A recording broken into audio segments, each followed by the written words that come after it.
వణక్కం ప్రియ భక్తులారా, మీ అందరికీ హృదయపూర్వక స్వాగతం. తిరునెల్వేలి ప్రాచీన దేవాలయాలపై ఈ పవిత్రమైన సిరీస్లో మనం ఇప్పటికే ఎన్నో దివ్య క్షేత్రాలను కలిసి దర్శించాము. పార్ట్ 1లో చిదంబరాన్ని తలపించే అందమైన పంచ నటరాజ దేవాలయాలను చూశాము.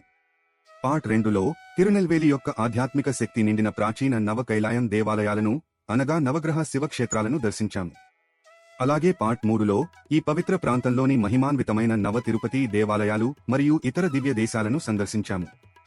మీరు ఆ వీడియోలను ఇంకా చూడకపోతే తప్పకుండా చూడండి, వాటి లింకులలో ఇవ్వబడ్డాయి. మునుపటి వీడియోల మాదిరిగానే ఈ ఎపిసోడ్ కూడా ఇంగ్లీష్, తమిళ్, తెలుగు, కన్నడ భాషల్లో అందుబాటులో ఉంది. కాబట్టి మీకు నచ్చిన భాషలో దీనిని చూడవచ్చు. వెబ్ లింక్ కమెంట్స్లో ఇవ్వబడ్డది.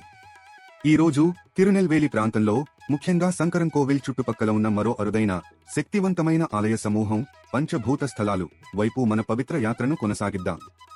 ఇంకా విపులమైన వివరాల కోసం నా ఇలాబరేట్ బ్లాగ్ అయిన పాచా booth స్థలంగల్, పంచాక్రోషా క్షేత్రస్ and పాచా Natarajar స్థాలమ్స్ around Tirunelveli ను కూడా చూడవచ్చు. దాని వెబ్ లింక్ లో ఇవ్వబడ్డది. ఈ 5 ఆలయాలు సృష్టిలోని 5 మూలభూతాలను సూచిస్తాయి: భూమి, నీరు, అగ్ని, గాలి, ఆకాశం. హిందూ తత్వంలో సమస్త సృష్టి ఈ 5 మహాభూతాలనేసిన అల్లికగా భావించబడుతుంది. మన శరీరం, ఈ ప్రపంచం, పర్వతాలు, నదులు, ఆకాశం, జ్వాల, గాలి, జీవనంలోని సున్నితమైన స్పందనలు కూడా, ఇవన్నీ ఈ 5 తత్వాల వ్యక్తీకరణలే. దక్షిణ భారతదేశమంతా ప్రసిద్ధి చెందిన పంచభూత స్థలాలు అంటే కాంచీపురం, తిరువానైక్కావల్, తిరువణ్ణామలై, శ్రీకాళహస్తి, చిదంబరం. కానీ చాలా మంది భక్తులకు తెలియని విషయం ఏమిటంటే, తిరునెల్వేలి జిల్లాకి కూడా తనకంటూ ఒక పవిత్రమైన పంచభూత పరివారం ఉంది. అది సంకరంకోవిల్ చుట్టూ ఉన్న అద్భుతమైన శివాలయ సమూహం. అవి ఇవి: సంకరంకోవిల్ భూమి, ధరుకాపురం నీరు, కరివలం వందనల్లూరు అగ్ని, తెన్మలై గాలి, దేవదానం ఆకాశం. ఇప్పుడు ఈ పవిత్ర ఆలయాలను, వాటి పురాణ మహిమను ఒక్కొక్కటిగా దర్శించుకుందాం. 1. దేవదానం ఆకాశ స్థలం. మన యాత్ర రాజపాలయం సమీపంలోని దేవదానంలో ఉన్న నచ్చాడై తవిర్తు అరుళియనాథర్ ఆలయం వద్ద ప్రారంభమవుతుంది. ఈ ఆలయం ఆకాశ స్థలం అంటే ఆకాశ తత్వాన్ని సూచించే క్షేత్రంగా పూజింపబడుతుంది. అంతేకాక ఇది నటరాజ స్వామివారి మహా ఆకాశ స్థలమైన చిదంబరానికి ఆధ్యాత్మిక సమానంగా భావించబడుతుంది. ఇక్కడి ప్రధాన దైవం నచ్చాడై తవిర్తు అరుళియనాథర్. వీరిని అమ్మై అప్పన్ అని కూడా పిలుస్తారు. అమ్మవారు తవం పెట్ర నాయగి అంటే తపస్సు ద్వారా అనుగ్రహం పొందిన దేవి. ఈ ఆలయానికి ఎంతో హృదయాన్ని తాకే ఒక పురాణం ఉంది. చోళులు, పాండ్యుల మధ్య జరిగిన ఒక భీకర యుద్ధ సమయంలో చోళరాజు పాండ్య రాజును మోసం చేసి చంపాలని యత్నించాడు. అందుకోసం అతనికి విషపూరితమైన పట్టువస్త్రం కానుకగా పంపించాడని చెబుతారు. కాని అపార కరుణామయుడైన పరమశివుడు పాండ్య రాజుకు స్వప్నంలో ప్రత్యక్షమై ఆ ప్రమాదాన్ని ముందుగానే హెచ్చరించాడు. ఆ విషపూరిత వస్త్రాన్ని తాను ధరించకుండా శివలింగానికి కప్పమని ఆజ్ఞాపించాడు. అలా స్వయంగా ఆ ప్రమాదాన్ని పరమశివుడే స్వీకరించి తన భక్తుడిని రక్షించాడు. ఆ విషపూరిత వస్త్రం వల్ల కలిగే అపాయాన్ని తొలగించినందున ఆయనను నచ్చాడై తవిర్తు అరుళియనాథర్ అని ఆరాధించడం ప్రారంభించారు. అంటే ఆ హానికరమైన వస్త్రపు దుష్ప్రభావాన్ని తొలగించి కృప చూపిన స్వామి. మరో పురాణం ప్రకారం అదే ఘర్షణలో ఒక చోళ రాజు తన కంటి చూపును కోల్పోయి తరువాత శివుని కృపతో తిరిగి పొందాడట. అందుకే ఇప్పటికీ కంటి సంబంధిత సమస్యలతో బాధపడే భక్తులు ఇక్కడ ఎంతో భక్తితో ప్రార్థిస్తారు. ఇక్కడి ఆరాధన వల్ల ఆరోగ్యం, బాధల నుండి ఉపశమనం, ఇంకా సంతాన ప్రాప్తి వరం కూడా లభిస్తాయని భక్తులలో గాఢమైన విశ్వాసం ఉంది. ఇది కేవలం విశాలమైన బయటి ఆకాశాన్ని సూచించే ఆలయం మాత్రమే కాదు, ఇది దైవకృప యొక్క అనంత విస్తారాన్ని కూడా మనకు అనుభవింపజేసే పవిత్ర స్థలం. 2. తెన్మలై వాయుస్థలం. తర్వాత మనం అందమైన కొండపై ఉన్న తెన్మలై త్రిపురనాథర్ ఆలయానికి చేరుకుంటాము. ఇది వాయుస్థలం అంటే గాలి తత్వాన్ని సూచించే ఆలయం. ఈ ఆలయాన్ని చాలామంది మహావాయు స్థలమైన శ్రీకాళహస్తికి సమానంగా భావిస్తారు. ఇక్కడి స్వామి శ్రీ త్రిపురనాథర్, అమ్మవారు శ్రీ శివపరి పూరణి. ఈ ఆలయానికి ఒక ఆశ్చర్యకరమైన, రహస్యమైన విశేషం ఉంది. గర్భగుడిలో కిటికీ ఏదీ లేకపోయినా లోపల వెలిగే దీపాలు కొన్నిసార్లు ప్రకాశవంతంగా, కొన్నిసార్లు మసకబారినట్లుగా, కనిపించని గాలి ప్రవాహం కదిలించినట్లు తడుక్కుమంటూ ఉంటాయని భక్తులు చెబుతారు. స్థానిక విశ్వాసం ఎంతో అందమైనది. అది స్వయంగా పరమశివుని శ్వాస అని అంటారు. తెన్మలై ఆలయం త్రిపుర సంహారం పురాణంతో కూడా లోతుగా అనుసంధానమై ఉంది.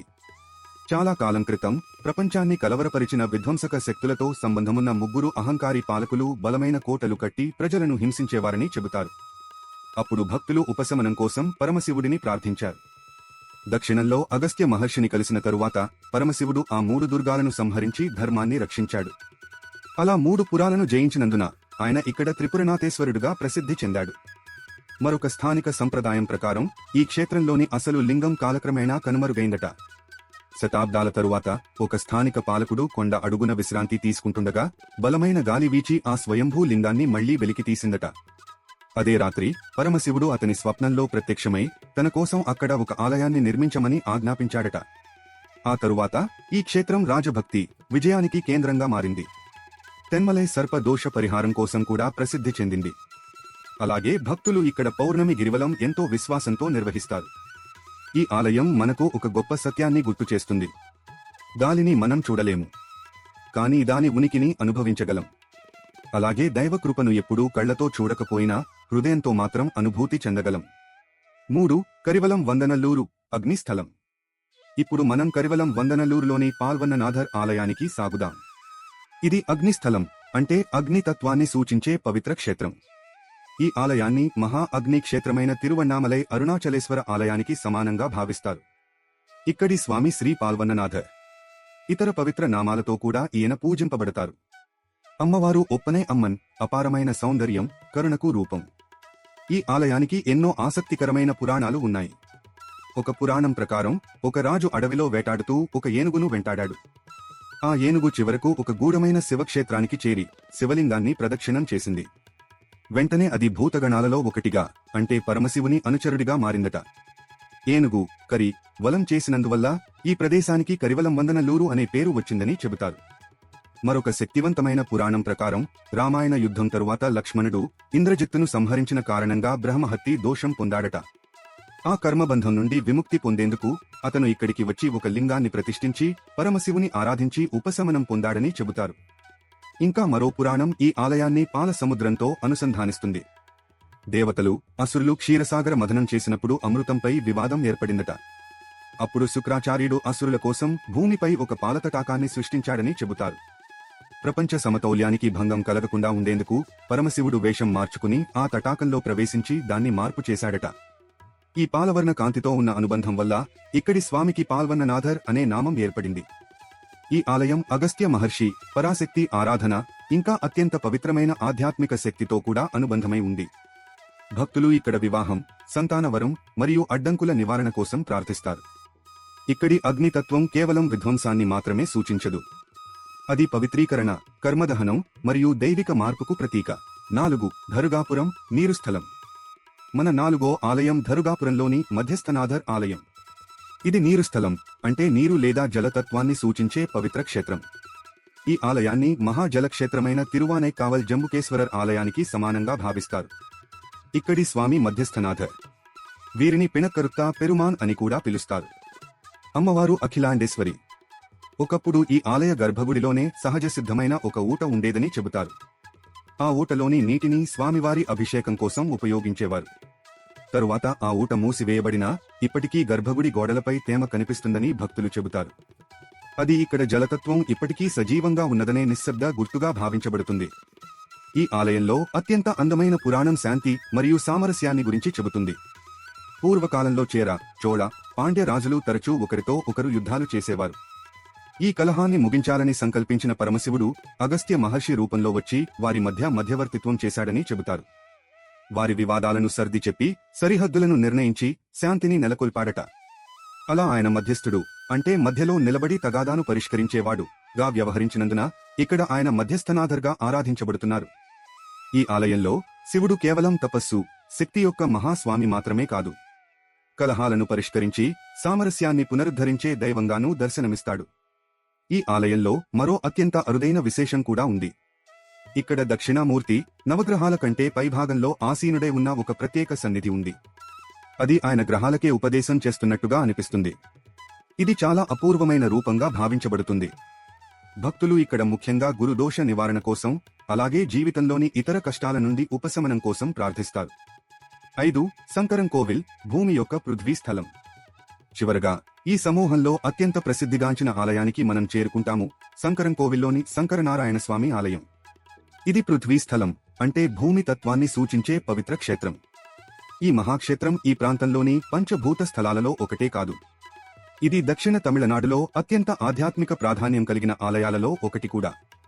ఇక్కడి ప్రధాన శివస్వరూపం వన్మీగనాథర్, దివ్య తల్లి గోమతి అమ్మన్. మరి వీరి మధ్యలో నిలిచే అత్యంత విశేషమైన రూపం శంకరనారాయణ. అది శివుడు మరియు విష్ణువు ఏకరూపంగా ప్రత్యక్షమయ్యే దివ్య స్వరూపం. హరి మరియు హరుడు ఒక్కరేనని తెలియజేసేది.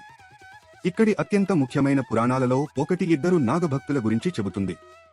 ఒకరు శివభక్తుడు, మరొకరు విష్ణుభక్తుడు. తమ తమ దైవమే శ్రేష్టమని వారు వాదించుకున్నారు. అప్పుడు ఇద్దరూ ఒక్కరే అన్న సత్యాన్ని వెల్లడించేందుకు గోమతి అమ్మన్ తపస్సు చేసింది, మరియు పరమశివుడు శంకరనారాయణ ఏకరూపంలో దర్శనమిచ్చాడు.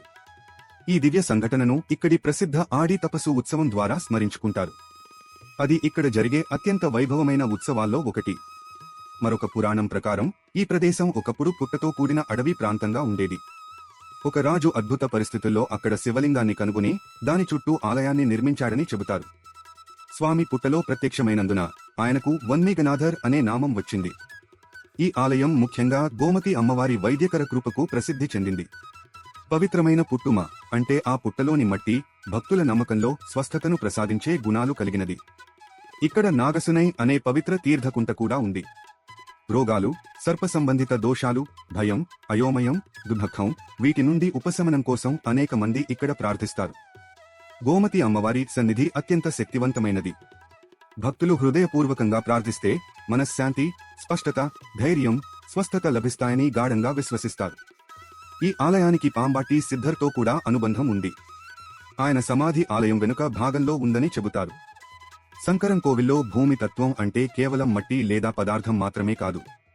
అది స్థిరత్వం, స్వస్థత, తల్లితనం నిండిన రక్షణ, ఇంకా దృఢమైన భక్తి పునాది. ప్రియ భక్తులారా, తిరునెల్వేలి చుట్టుపక్కల ఉన్న ఈ పంచభూత స్థలాలు కేవలం 5 ఆలయాలు మాత్రమే కావు. ఇవి ఈ విశ్వాన్ని, మనల్ని అర్థం చేసుకునే 5 ద్వారాలు. శంకరం కోవిల్లో మనం భూమి యొక్క నిలకడనిచ్చే శక్తిని అనుభవిస్తాము. ధరుగాపురంలో మనం నీటి శాంతికర కృపను పొందుతాము. కరివలం వందనల్లూరులో మనలోని అపవిత్రతలు శివుని పవిత్ర అగ్నిలో దహించబడతాయి. తెన్మలైలో మనం గాలి యొక్క కనిపించని శ్వాసను అనుభూతి చేస్తాము. అలాగే దేవదానంలో మనం ఆకాశం యొక్క మౌనమైన అనంత విస్తారంలో ప్రవేశిస్తాము. ఈ ఆలయాలను దర్శించడం అంటే మన స్వంత జీవితం కూడా ఈ 5 తత్వాలతోనే అల్లుకుపోయిందని, ఇంకా శివుడు వాటన్నిటిలోనూ సాక్షాత్కారమై ఉన్నాడని గుర్తు చేసుకోవడం. ఈ వీడియో మీ హృదయాన్ని తాకి ఉంటే దయచేసి దీన్ని ఇతర భక్తులతో, కుటుంబ సభ్యులతో పంచుకోండి. మరియు మీరు తిరునెల్వేలి జిల్లాకు ఒక ఆధ్యాత్మిక యాత్ర ప్లాన్ చేస్తే ఈ అరుదైన పంచభూత స్థలాలను తప్పకుండా మీ యాత్రలో చేర్చండి. మన తదుపరి యాత్రలలో కూడా తమిళనాడులోని పవిత్ర వారసత్వాన్ని, పురాణాలను, ఇంకా దాగి ఉన్న ఆధ్యాత్మిక రత్నాలను కలిసి అన్వేషిస్తూ కొనసాగుదాం. ఓం నమః శివాయ.